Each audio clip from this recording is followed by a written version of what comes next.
नेपाल में चीन से आए पानी से भारी तबाही और बर्बादी मची है। नेपाल चीन बॉर्डर पर मौजूद जो इमिग्रेशन सेंटर तबाह हुआ वो कैलाश मानसरोवर यात्रा के रूट पर था। जिस वक्त सैलाब ने 5 मंजिला इमिग्रेशन सेंटर को तबाह किया उस वक्त वहां 77 भारतीय श्रद्धालु मौजूद थे, जिसमें कुछ कैलाश मानसरोवर जा रहे थे तो कुछ वहां से लौट कर आ रहे थे, लेकिन सैलाब में सभी बह गए हैं, तो इसीलिए आशंका अनहोनी की ज्यादा है। नेपाल में अचानक आए बाढ़ से कितनी बर्बादी मची है, आपको इस रिपोर्ट में उसकी एक तस्वीर दिखाते हैं। यहाँ हामीले अब ओहो यार यो पुरै ड्याम पुगेर आएको पहले भूकंप आया, फिर पहाड़ टूटा, इसके बाद आए फ्लैश फ्लड ने तबाही मचा दी।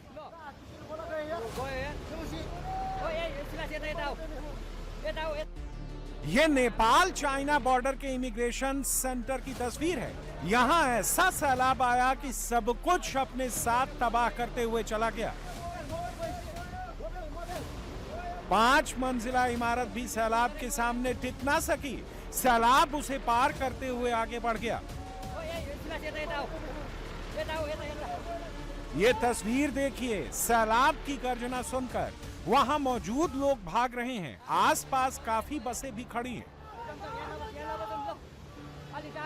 पानी की तेज रफ्तार का पहला प्रहार नदी की तरफ हुआ, उसके अगले ही पल हर तरफ तबाही ही तबाही दिखने लगती है। सैकड़ों टन की बसें तिनके की तरह बहने लगती हैं।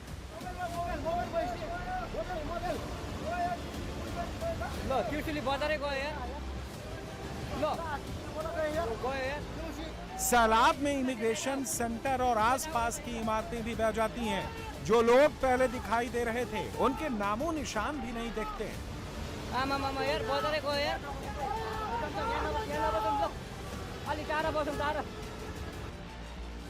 अब दूसरे एंगल से तबाही की तस्वीर देखिए। यहाँ इमिग्रेशन सेंटर सामने से नजर आ रहा है, पीछे से सैलाब आया और इस इमारत के साथ दूसरी इमारतों को भी तबाह कर दिया।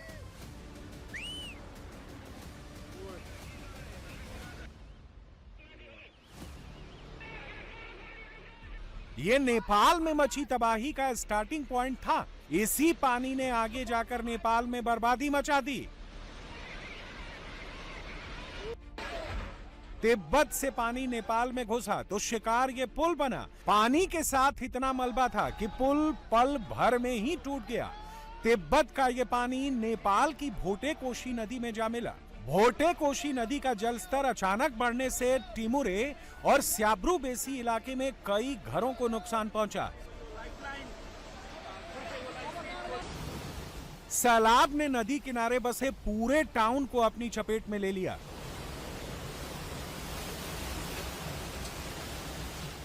इस सैलाब की वजह से वहां जितनी कारें और इमारतें थीं, सब बह गए।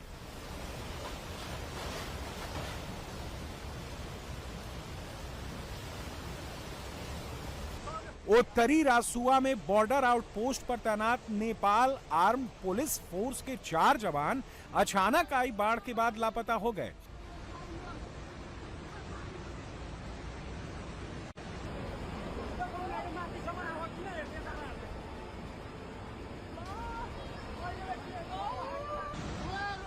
जिस रासुआ में यह दर्दनाक हादसा हुआ वो तिब्बत से लगा नेपाल का पहाड़ी जिला है। 50,000 की आबादी वाला ये शहर काठमांडू से 125 किलोमीटर दूर है। फ्लैश फ्लड का ये वीडियो भी रासुआ का ही है। देखिए सैलाब किस तरह पहाड़ी इलाकों में तबाही मचा रहा है। तिब्बत से आई बाढ़ का पानी नेपाल के रसुआ जिले में घुसा तो आसपास के पेड़ों को चपेट में ले लिया।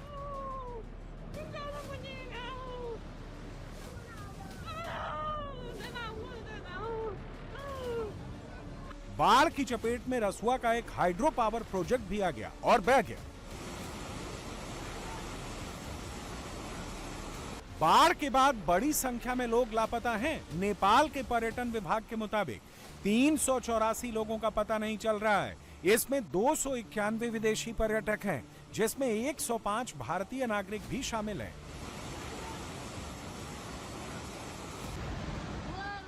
ये रासुआ इलाके का बाजार है। यहाँ पानी इमारतों से भी ज्यादा ऊंचाई पर बह रहा है। सैलाब में ये घर देखिए जैसे तिनके की तरह बह गया। यहाँ लोगों की चीख पुकार सुनाई दे रही है, लेकिन कुदरती प्रहार के सामने सभी बेबस हैं।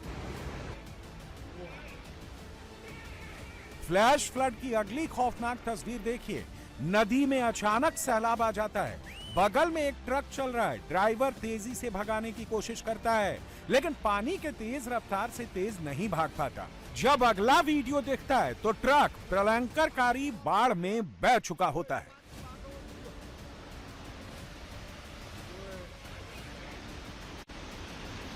और हमारे साथ इस वक्त नेपाल से ही खास मेहमान जुड़ चुके हैं जो ताज़ा स्थिति के बारे में हमें अपडेट देंगे। हमारे साथ सीनियर जर्नलिस्ट रवि धामी इस वक्त जुड़ रहे हैं नेपाल से।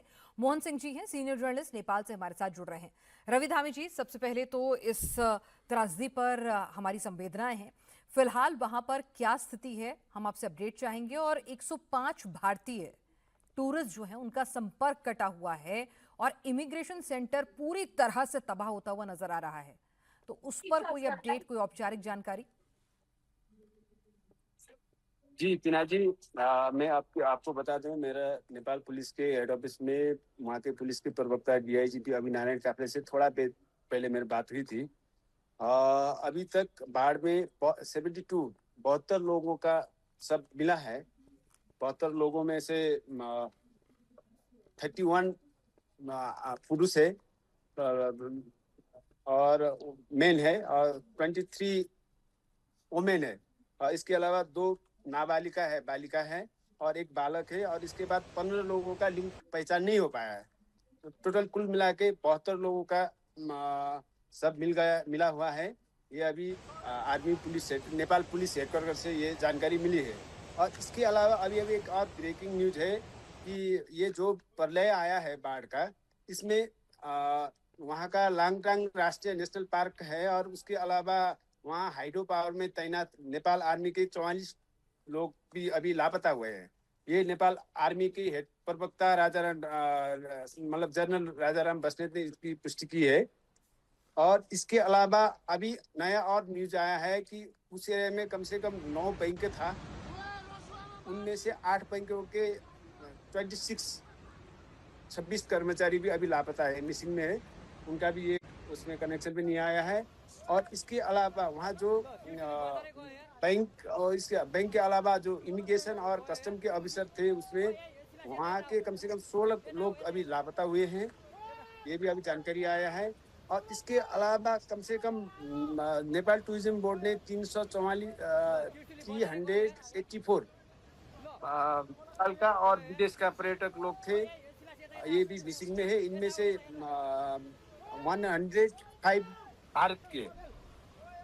तो कुल मिला के अभी वहाँ का क्या जो आकलन है, जो कितने लोगों का ये मिसिंग हुआ है और कितने लोग लापता हुआ है, ये अभी तक इसका कल तक कुछ और आएगा। और अभी बारिश और रात होने के बाद उद्धार और रेस्क्यू में थोड़ा बहुत कठिनाई होने लगी है। लेकिन नेपाल आर्मी और नेपाल पुलिस का जो ज्वाइंट टीम है, वो अभी रात को भी वो हर संभव उद्धार की कुछ प्रयास किया जा रहा है। ठीक है रवि जी, ये हम जानना चाहेंगे, तस्वीरें हम दिखा रहे थे अपने टेलीविजन स्क्रीन पर, किस तरह से वहां पर जो पूरा का पूरा इमिग्रेशन सेंटर है वो वॉश्ड आउट हो गया। वहां खड़ी हुई बसें, तमाम चीजें पूरी तरह से बह गई हैं। तो वहां से इमिग्रेशन सेंटर में, क्योंकि आशंका यही है कि भारतीय टूरिस्ट की तादाद ज्यादा होगी, क्योंकि वो मानसरोवर से या तो लौट रहे थे या फिर वहां जा रहे थे। कहा जा रहा है कि वहां 70 से ज्यादा भारतीय टूरिस्ट की मौजूदगी हो सकती थी और आशंका है कि इस फ्लैश फ्लड में जब वो इमिग्रेशन सेंटर बहा तो वो टूरिस्ट भी बहे होंगे। इस पर कोई अपडेट रवि जी? जी, इसमें अभी अपडेट, क्योंकि ये जो लोग मतलब उस आज के दिन में जो टिमोरे में थे, जो किस एजेंसी से थ्रू वहाँ गए थे, इन सभी लोगों के साथ नेपाल टूरिज्म बोर्ड जो है उसने इनका पहचान करने की कोशिश की है। लेकिन अभी फिलहाल ये जो आंकड़ा है, अभी तक फिलहाल प्रारंभिक आंकड़ा कल की बता रखा है। इसके अलावा भी बहुत सारे लोग वहाँ फंसे हुए होंगे, जो जैसे 1 से 11 लोगों को तो उनका नेशनलिटी पता नहीं चला है। उसमें भी वो इंडिया की भी हो सकती है और बाहर का भी हो सकता है।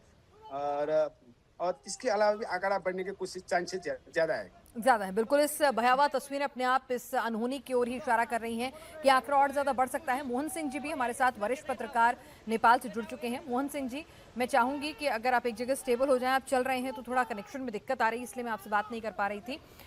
अभी आपके पास सबसे पहले भारतीय जो पर्यटक हैं उनको लेकर नेपाल की तरफ से कोई जानकारी, क्योंकि पूरा का पूरा इमिग्रेशन सेंटर जो 5 मंजिला है वो खत्म हो गया, वो बह गया, तो उसमें भारतीय पर्यटकों की तादाद ज्यादा रही होगी, क्योंकि कैलाश मानसरोवर यात्रा से वो लौट रहे थे या उसको रुख कर रहे थे। कोई अपडेट उनको लेकर?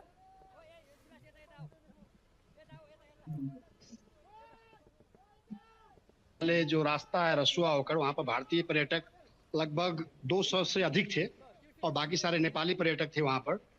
और इसमें सारी अभी तक कोई भी ठोस जानकारी नहीं है। 400 से अधिक पर्यटक लापता है, संपर्क में नहीं है सरकार के। और पर्यटक के साथ साथ वहां पर जो भी टैंकर थे, टैंकर वगैरह, गाड़ी वगैरह, उनका भी स्टाफ सब संपर्क में नहीं है। लगभग 40 से अधिक आर्मी जो वहाँ पर सुरक्षा के लिए खटाया गया था, वो 40 से अधिक आर्मी भी संपर्क में नहीं है। और प्रहरी भी लगभग 50 के आसपास में प्रहरी भी संपर्क में नहीं है। साथ साथ वहाँ पर बहुत सारे नेपाल सरकार का ऑफिस वगैरह थे, उसमें काम करने वाले कर्मचारी लोग, और हाइड्रो जो वहाँ पर हाइड्रो प्रोजेक्ट हैं, लगभग 13 से अधिक हाइड्रो प्रोजेक्ट उस एरिया में है, उसमें काम करने वाले कर्मचारी वगैरह लगभग बहुत सारे संपर्क विहीन है। और जैसे लांगटांग के बारे में बताएं, लांगटांग का कुछ कर्मचारी संपर्क में आया है लेकिन भी उद्धार कर पाया है। लगभग 116 वहाँ पर जो 116 आदमी को आर्मी ने उद्धार किया है।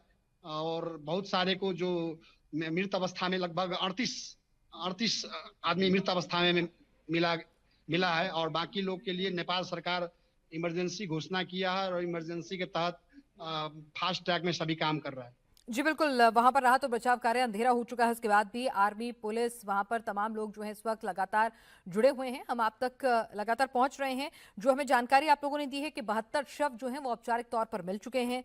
31 उसमें से पुरुष हैं, 23 महिलाएं हैं, 2 नाबालिग हैं, 1 बच्चा है। 15 की शव की पहचान नहीं हो सकी है। अब ऐसा है, अभी बहुत सारे डाटा, फैक्ट डाटा आना बाकी है, लेकिन जो नेपाल सरकार का जो एक फैक्ट सूचना है, नेपाल सरकार के सूचना के तहत कुछ बात अपडेट हो। ठीक है सर, मैं आपके पास अपडेट के लिए आऊंगी। इस वक्त एक और बड़ी खबर आ रही है। नेपाल में आई तबाही का पानी अब बिहार पहुंचने वाला है।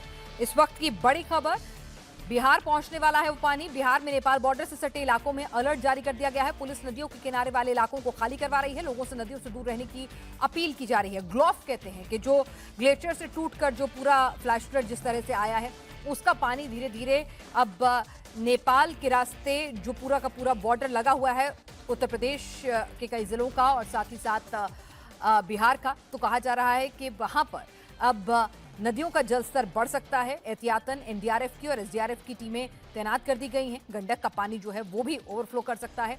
नेपाल से सटे बिहार के इलाकों में भी हाई अलर्ट इस वक्त जारी कर दिया गया है। जगह खाली करके सुरक्षित स्थान पर चली जाए, कभी भी कोई भी घटना हो सकती है।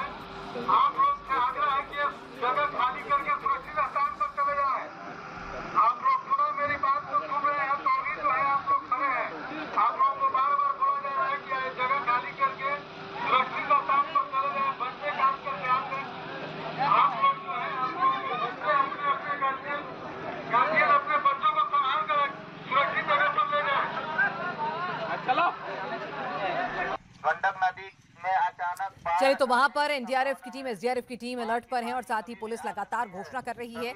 वहां पर बाकायदा वहां पर लोगों से अपील की जा रही है कि आप गंडक कोसी, गंगा के किनारे अगर आप हैं तो लगातार, गंडक कोसी के किनारे अगर आप हैं तो वहां से आप पूरे के पूरे इलाकों से नेपाल में भी अनाउंसमेंट्स हो रही हैं। साथ ही आपको हम बिहार की भी तस्वीरें दिखा रहे थे कि बिहार में किस तरह से वहां पर कहा जा रहा है कि आसपास के इलाकों से आप जो है वहां से हट जाइए, इलाके को खाली कर दीजिए। गंडक नदी में भारी उफान और वाटर लेवल बढ़ने का सबसे ज्यादा खतरा है, क्योंकि नेपाल की त्रिशूली और भोटे-कोशी नदियों का पानी आगे बढ़कर नारायणी और फिर भारत में गंडक नदी का रूप ले लेता है। नेपाल के ऊपरी इलाकों में भारी तबाही के कारण कोसी और गंगा नदी बेसिन के इलाकों में भी पानी का बहाव खतरनाक हो सकता है। इसके लिए विशेष सतर्कता बरतने की जरूरत है।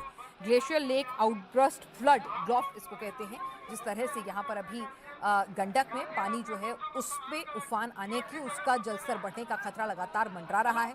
साथ ही साथ आपको बता दें, गंगा कोसी तो हर जगह यहाँ पर अभी तीनों नदियों में पानी का स्तर जो है वो जल स्तर बढ़ सकता है। मनीष प्रसाद हमारे साथ इस वक्त हमारे डिफेंस एडिटर जुड़ चुके हैं। मनीष, क्या कुछ ताज़ा अपडेट मिल रहा है भारतीय पर्यटकों को लेकर? साथ ही साथ वहां पर अभी फिलहाल भारत की तरफ से भी रेस्क्यू मिशन में मदद की जाएगी, क्या कुछ जानकारी आपके पास? देखिए, पहले नेपाल से शुरू करें। नेपाल में इस समय जो कैजुअलिटीज का नंबर है उसमें इजाफा है और करीबन 6000 से ज़्यादा इस समय नेपाल गवर्नमेंट के द्वारा ऑफिशियली बताया गया है कि मिसिंग है। लेकिन खतरा जो है, यानी इस एहतियातन के तौर पर जो गंडक के आसपास का पूरा एरिया है, खासतौर पे उत्तर प्रदेश और बिहार में, यहाँ पर एनडीआरएफ के करीबन 1000 से ज़्यादा जवानों की तैनाती है। हमारे साथ बात करने के लिए इस समय commanding officer operations Dnyaneshwar Singh हैं। सर, कितनी तैयारी है, कितने समय में ये वाटर हिट करेगा और कहाँ कहाँ पर डिप्लॉयड है? क्योंकि प्रधानमंत्री ने या फिर होम मिनिस्टर ने बिल्कुल क्लियर कहा है कि आप लोगों का डिप्लॉयमेंट है और सतर्कता पूरी बढ़ती जा रही है। जैसा कि आप ऑलरेडी बता चुके हैं, ये सुबह से स्थिति उत्पन्न हुई और सेंट्रल वाटर कमीशन इस पे नज़र बनाए हुए रखा था और उन्होंने एडवाइजरी भी इशू करी थी। बाकी गृह मंत्रालय द्वारा भी क्लोजली मॉनिटर किया जा रहा है और हम लोग तो चूंकि ग्राउंड पे हैं तो हम उसी हिसाब से इसको मॉनिटर कर रहे हैं। स्टेट गवर्नमेंट्स अलग अपना मॉनिटर कर रही हैं, अपना असेसमेंट्स उनके अलग हैं और जो भी जितने भी डेवलपमेंट हुए उसके हिसाब से सीएम साहब बिहार ने एक असेसमेंट लिया और उन्होंने बोला कि वेस्ट चंपारण और मुजफ्फरपुर, चूंकि ये गंडक रिवर के साथ ही पड़ते हैं, तो उसके साथ उनको डिप्लॉयमेंट एनडीआरएफ की टीम का एक डिप्लॉयमेंट चाहिए था। तो हमने तो 2 टीम ऑलरेडी डिप्लॉय कर दी हैं। 9 टीम ऑलरेडी बिहार में हैं बाहर, बाकी एडिशनल टीम्स स्टैंड बाय पे हैं। जैसे जैसे कोई ऐसी स्थिति उत्पन्न होती है हम लोग अपनी एडिशनल टीम डिप्लॉय करेंगे। एरियाज में डैम भी बहुत है, अगर इस मैप के माध्यम से हम समझा सके, बता सकें एरिया ऑफ इफेक्ट, क्योंकि नेपाल से जब पानी आएगा तो फ्लो बहुत तेज होगा। 2 लाख क्यूसेक से ज्यादा पानी है जो हिट करेगा भारतीय बॉर्डर को और उसके बाद गंडक के होते हुए वो अंदर आएगा। जी, तो अगर आप वेस्ट चंपारण से शुरू करते हैं तो वाल्मीकि नगर है, वहाँ पे एक बराज भी है, वहाँ से एंटर करता है इंडिया में पानी। अब वो डिपेंड करेगा कितना पानी आता है और फिर वो डैम अथॉरिटीज़ क्या कॉल लेती हैं, कितना पानी सस्टेन कर पाती हैं और कितना पानी रिलीज़ करती हैं। चूँकि हमारी टीम ऑलरेडी डिप्लॉयड है, जो प्रिकॉशनरी मेजर्स है स्टेट गवर्नमेंट्स ले रही हैं वहाँ पे लोगों को सेफ जगह ले जाने के लिए, और बाकी हमारी टीम्स अगर ऐसी कोई स्थिति उत्पन्न होती है, माध्यम से अगर आप बता सके कहाँ कहाँ पर है वेस्ट चंपारण और उसके अलावा डिप्लॉयमेंट कहाँ पर है? जैसा कि अगर आप देखें वेस्ट चंपारण से शुरू होता है, ईस्ट चंपारण, देन मुजफ्फरपुर, ये गंडक रिवर बेसिन में आते हैं और हाजीपुर तक। तो पटना में हमारी टीम्स ऑलरेडी, हमारा बटालियन क्वार्टर भी है वहाँ पर। तो ये सारा along the Gandak river basin teams हैं। जैसी स्थिति उत्पन्न होगी, अगर लगता है कि ज़्यादा पानी छोड़ा गया है तो एडिशनल टीम्स इसी इलाके में डिप्लॉय करी जाएगी। और सर, उसके अलावा उत्तर प्रदेश का एरिया, क्योंकि वो भी इफेक्ट में आएगा, तो उसको किस तरीके से देखा जाएगा? उत्तर प्रदेश का बहुत कम एरिया है जो गंडक को गंडक इफेक्ट करते हैं। खासकर ये कुशीनगर गोरखपुर के ऊपर वाला इलाका है और ये वाला इलाका है एडजॉइनिंग, जो मैंने आपको वेस्ट चंपारण के पास वाला इलाका बताया। तो वहाँ पर भी स्टेट गवर्नमेंट ने भी असेस किया और वहाँ पर एक टीम हमने कुशीनगर में ऑलरेडी भेज दी है। बाकी एडिशनल टीम्स भी स्टैंड बाय पर है। सर, नेपाल के लिए भी टीम स्टैंड बाय पर है। हमें जो गृह मंत्रालय के सोर्सेज हैं उन्होंने कंफर्म किया कि स्टैंड बाय पर टीम को रखा गया है। अभी आप मॉनिटर कर रहे हैं सिचुएशन को? जी, जैसा कि मैंने बताया कि सुबह से ही गृह मंत्रालय इस स्थिति पर नज़र रखे हुआ था। एमईए के डायरेक्शंस पे ही एनडीआरएफ की टीम्स जाती हैं देश के बाहर। तो हमने, जैसा कि मैंने आपको बताया कि additional teams already stand by पे है। अगर उनकी ज़रूरत पड़ेगी नेपाल में डिप्लॉय करने के लिए तो नेपाल में डिप्लॉय कर दी जाएंगी with in the shortest period.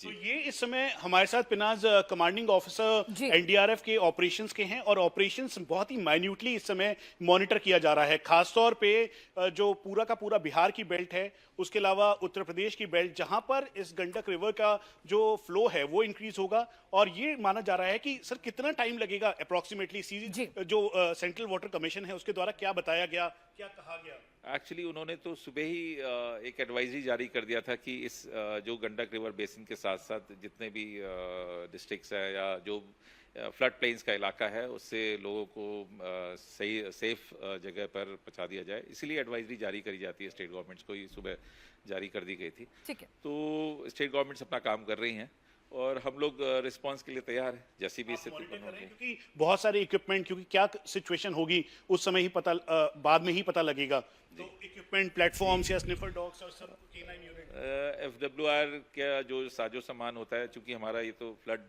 Response का टाइम है और ये वाला पीरियड हमारे लिए बहुत क्रूशियल होता है सभी जगह ऑल ओवर इंडिया। तो हम लोग ऑलरेडी अपनी टीम्स प्री पोजीशनिंग में लगा के रखते हैं, जिससे कि अगर कहीं पे भी ऐसी स्थिति उत्पन्न हो तो विद इन शॉर्टेस्ट टाइम, क्योंकि रास्ते भी अवरुद्ध होते हैं फ्लड के टाइम में, इसलिए हम लोग ऐसी जगह पर लगा के रखते हैं जिससे कि अगर कोई जगह इफेक्ट होती है तो वहां पे बिना किसी अवरोध के हमारी टीम डिप्लॉय हो सके। और पिनाज यही इस समय एनडीआरएफ की तैयारी है, माइन्यूटली मॉनिटर किया जा रहा है देश के अंदर और यहां तक कि नेपाल की सिचुएशन को भी, क्योंकि जो कहा गया है वो करीबन अब से 1 घंटे बाद ऐसा अनुमान लगाया जा रहा है कि गंडक रिवर का जो पानी का लेवल है वो इंक्रीज होगा, फ्लो तेज होगा और उसका असर दिखाई देगा। तो इसीलिए एहतियात बरता जा रहा है। वही नेपाल के जो टॉप सोर्सेस हैं उन्होंने हमें इस बात को कंफर्म किया है, नेपालीज आर्मी ने कंफर्म किया है कि इस समय मिसिंग की संख्या बहुत ज्यादा है, कैजुअलिटीज में इजाफा हो सकता है। और इन सबको देखते हुए अभी एक एक बारीकी के साथ जो नेपाल का मेन एरिया है चाइना बॉर्डर से लगता हुआ, उधर से होते हुए रसुआ एरिया, उसके 11 ऐसे एरियाज हैं जो कि इफेक्ट हुए हैं डायरेक्टली। उसके अलावा जो त्रिशूली नदी है उसका बहाव बहुत तेज हुआ है और आसपास जो भी हुआ है उसकी वजह से काफी ज्यादा लोग अभी भी मिसिंग हैं। यहां तक कि करीबन 105 के लगभग भारतीय जो सैलानी वहां पर टूरिस्ट गए थे, उसके अलावा अमेरिकन नेशनल है, ऑस्ट्रेलियन नेशनल है, इन सब की अभी खोजबीन की जा रही है। और हम लगातार जो इस समय नेपाल के अंदर जो गवर्नमेंट ऑफिशियल्स हैं वो इस बात को कह रहे हैं कि वेट एंड वॉच की स्थिति है, उसके बाद ही भारत से जो मदद और राहत के लिए जो प्रधानमंत्री नरेंद्र मोदी ने कहा है उसके बाद उस पर अगर मदद रिक्वायर्ड होगी तो पक्का मदद लेंगे। बिल्कुल। और इस वक्त हमारे साथ नेपाल से सीनियर जर्नलिस्ट अंजना कार्की भी इस वक्त जुड़ चुके हैं। अंजना कार्की जी, अभी मौजूदा हालात के बारे में आपके पास क्या अपडेट मौजूद है? और साथ ही हम आपसे ये भी जानना चाहेंगे कि किस कारण से ये फ्लैश फ्लड अचानक से इतनी भयावह तबाही आई, उसको लेकर अभी कुछ स्पष्टीकरण मिल पाया? क्योंकि कुछ लोग कह रहे हैं ग्लेशियर टूटा, फिर कहा जा रहा है भूकंप आया, उसकी वजह से वहां पर ग्लेशियर टूटा। क्या कुछ कारणों के बारे में स्थिति स्पष्ट हो पाई है? और जी, वो सरकारी तरफ से कोई आधिकारिक पुष्टि नहीं है वो भूकंप था कि नहीं, लेकिन इससे पहले 10-15 मिनट पहले एक सरकारी आधिकारिक व्यक्ति के तरफ से कुछ इंफॉर्मेशन आया है कि जब भी ग्लेशियर का टूटने के बाद में वो भूकंप जैसा कंपन दिया था सरकारी अड्डे में, उसके बाद वो बाढ़ धीरे धीरे करके सरकारी अड्डा तक पहुंच गया। तो उसके बाद में क्या हुआ है, भूकंप है और क्या है वो इसका फर्क वो अभी तक पता नहीं है, उसका ये फर्क नहीं पता हुआ है। बिल्कुल।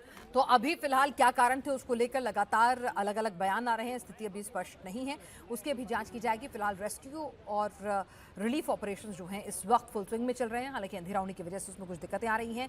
इस तबाही के बीच लोग अब अपनों की तलाश में जुट गए हैं, सेना और सरकार की तरफ से मदद की गुहार लगा रहे हैं। नमस्कार, म रिजा तामाङ। हाम्रो चाहिँ रसुवाको टिबेटको ट्रेकमा जाँदै गर्दाखेरि चाहिँ रसुवामा पुगेर रसुवाको टिम्बुरे भन्ने ठाउँमा पुगेपछि चाहिँ उहाँहरू टिम्बुरे भन्ने ठाउँमा पुग्नेसम्म चाहिँ कल भइरहेको थियो। अनि बिहान चाहिँ एक्कासी त्यस्तो ल्यान्डस्लाइड गएको खबर सुनेकोले चाहिँ अहिले चाहिँ हामीले जति कन्ट्याक्ट गर्दा पनि भइरहेको छैन। जस रेस्क्यु टिमहरू त पुग्नु भएको छ, त्यसको लागि धेरै धन्यवाद दिन चाहन्छु। तर चाँडोभन्दा चाँडो तपाईँहरूले चाहिँ धेरै नै रेस्क्यु टिम थोरै होइन कि पठाउनु त पठाउनु भयो होला नेपाल सरकारले पनि होइन, तर भए तापनि रेस्क्यु टिम चाहिँ धेरैभन्दा धेरै पठाइदिनु पर्यो। हाम्रो चाहिँ एउटै फ्यामिलीको 5 जना पर्नु भएको छ, मेरो भाइ अनि फोटो देखाउनु मिल्छ? मेरो भाइ जगत तामाङ, तपाईँहरूले त्यता देख्नुभयो भने चाहिँ अहिले नम्बर पनि भन्छु म 9823190527 मा कल गरिदिनु होला। अनि त्यसै गरी यहाँनिर दानबहादुर तामाङ, उहाँ चाहिँ हेड हुनुहुन्थ्यो, लगेर जानुभएको गाइड हुनुहुन्थ्यो। अनि उहाँ चाहिँ मामा दानबहादुर तामाङ, अनि उहाँ चाहिँ उहाँकै छोरा पेम्बा घिसिङ तामाङ। अनि त्यसै गरी यो एकजना हाम्रै फ्यामिली मेम्बर, हाम्रो ठुलबुवा हुनुहुन्छ। त्यसै गरी मेरै मामा माइला भीमबहादुर तामाङ, उहाँहरूको चाहिँ अहिलेसम्म अत्तो पत्तो नभएको कारणले फोन पनि लागिरहेको छैन र केही खबर पनि नपाएको कारणले चाहिँ प्लिज तपाईँहरूले त्यता कतै देख्नुभयो भने चाहिँ अघि मैले भनेकै नम्बर 9823190527 मा चाहिँ कल गरिदिनु होला। त्यता कतै देख्नुभयो भने चाहिँ गड, र साथै नेपाल सरकारले चाहिँ चाँडोभन्दा चाँडो धेरै रेस्क्यू टिमहरू चाहिँ पठाइदिनु पर्यो। और नेपाल में जिस तरीके से आज फ्लैश फ्लड ने तबाही मचाई, उससे नेपाल के लोगों को डरा दिया। लोगों का दावा है कि ऐसी तबाही नेपाल में पहले कब हुई थी उन्हें खुद याद नहीं पड़ रहा। लोग इस वक्त खौफजदा हैं। 8-10वटा ट्रक बगाएको, घर बगाएको, मान्छे बगाएको मैले देखेँ। हृदय विदारक घटनाहरू, माथिबाट पनि ट्रकहरू बगाएर ल्याएको देखेँ। त्यति ठुलो क्षति मैले देखेँ। आजसम्म मैले देखेको थिएन। 18 वर्ष भयो, तर 18 वर्ष पहिलोचोटि मैले यस्तो घटना देखेको। अंजना कार्की हमारे साथ वरिष्ठ पत्रकार नेपाल से जुड़ी हुई हैं। अंजना कार्की जी, फिलहाल क्या अपडेट है? कौन कौन से इलाके सबसे ज़्यादा प्रभावित हुए हैं नेपाल के? और भारतीय टूरिस्ट के साथ लगभग 400 टूरिस्ट मिसिंग बताए जा रहे हैं, उनको लेकर कोई अपडेट है? जी, क्या है कि जो रसुआ के लेंदे खोला में 14 महीना पहला भी ये 14 महीना के अंतराल में ये दो बार ये ऐसा भीषण बाढ़ी आया। अभी का बाढ़ी का तो वो इसका कोई हिसाब किताब, कोई मूल्यांकन, कोई एनालिसिस नहीं था। लेकिन जहाँ के एक ग्लेशियर थे, वो ग्लेशियर टूटने के बाद इसका हालत ये हुआ। हमारे सरकारी अड्डा जो जहाँ भंसा कार्यालय थे वो भी बाढ़ से बगाया। स्थानीय बाशिंदा का हालत आप देख सकते हैं विजुअल में भी।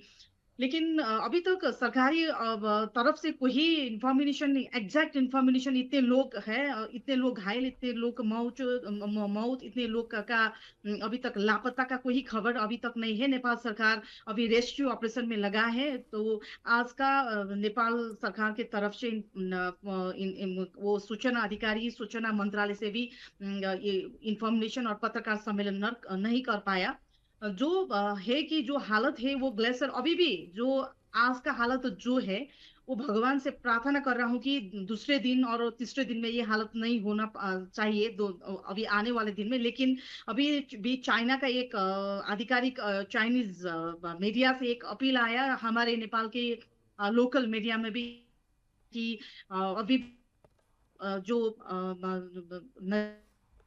बाढ़ है, वो बाढ़ का जो बंधन है, वो बंधन अभी भी जो बाहर से वो खतरा मुक्त से नहीं है। अभी भी वहां के एरिया से बाहर खतरा मुक्त नहीं है।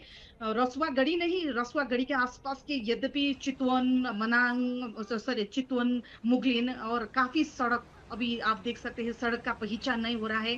सड़क का काले पत्र सारे चीज वो बाढ़ से गया है, गिर गया है। घर, सरकारी अड्डे। अभी थोड़ी देर पहले नेपाल के एक ब्रेकिंग न्यूज भी आया कि 44 सैनिक जवान लापता है, 50 से बड़ी प्रहरी जवान लापता है, सरकारी इतने 26-27 बैंक लापता है।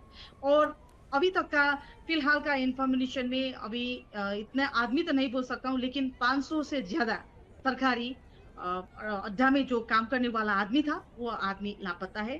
बाकी स्थानीय बाशिंदा आप जान सकते हैं कितना है। बाहर से गाड़ी, जहाँ का गाड़ी जो हमारा जो वाला तबाही बहुत बड़ी है। कई हाइड्रो पावर, इमिग्रेशन सेंटर, आसपास के गांव, बाजार, तमाम चीजों को ये फ्लैश फ्लड अपने में समाता लेता चला गया। और आप देखिए कि किस तरह से त्रिशूल नदी के किनारे तमाम जगह, हर जगह तबाही का ही मंजर जो है नजर आ रहा है। नेपाल में जहां जहां सैलाब आया वहां की तस्वीर की पूरी तस्वीर बदल गई है। एक तरह से बिफोर एंड आफ्टर आप देख सकते हैं। हमसे बातचीत करने के लिए अंजुना कार्की जी आपको बहुत बहुत शुक्रिया। और सैलाब के गुजर जाने के बाद तबाही अपने पीछे छोड़ गया है। अब जिंदगी की जंग छिड़ी है। मलबे में फंसे लोगों को रेस्क्यू करना चुनौती है। कैसे एक तबाही ने नेपाल को बर्बाद कर दिया, देखिए आप।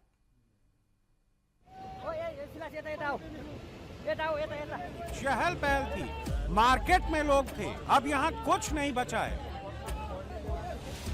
सड़कों पर सिर्फ सैलाब के साथ आया मलबा ही दिख रहा है। त्रिशला नदी बाढ़ के बाद बेगी घाट बाजार पूरी तरह तबाह हो गया है। नेपाल में किस तरह तबाही मची है, अगर ये समझना है तो इन दो तस्वीरों को देखिए।